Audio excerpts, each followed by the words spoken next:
Kopogore gi manatire kaunti ma Kwale kama jodak e gwenge mani Kapu mayudore kar chung'od bura malunga lunga e kaunti ma Kwale okwedo paro mar pogo lowo kwota mano mar heka ne familia mane malope. Jodak go ywak ni nitiere chenro mar pogo lowo madirom heka 270 ne ji 137 magiparo ni dhi timore e yo ma okuyanga kendo gichich ni nitiere achudhe moko ma bende dhi yudo pok. Bende giramo ni onego giyud pok kaluwore gi lach mar lope mane gin godo e thuolo mokalo kendo ok gibi yie kawo lope matindo mochan pogge.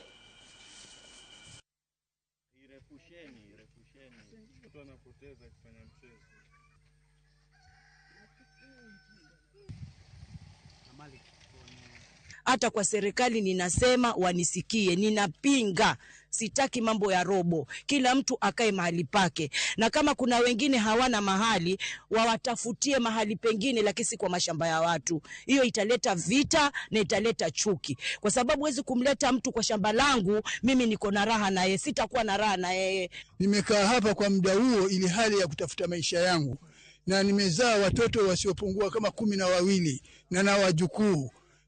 Kama nitaondolewa hapa hivi sasa nipewe robo, hao wajukuu nitawaweka wapi na hao watoto nitawafanya nini? Na mimi mwenyewe nitakula nini? Robo itaweza kunifaa mimi kweli?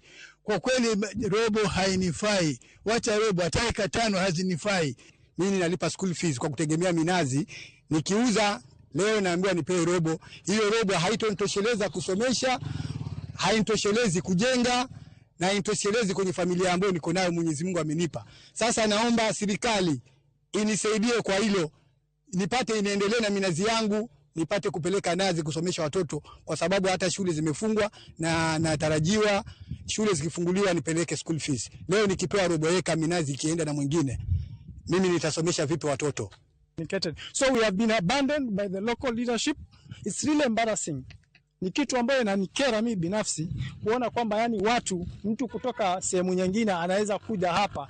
Maana tukiganya 270 acres, tukiganya robo inakuja vipande zaidi ya 1200 vipande vya robo. Hao watu ambao watapewa vipande zaidi ya 1200 watatoka wapi?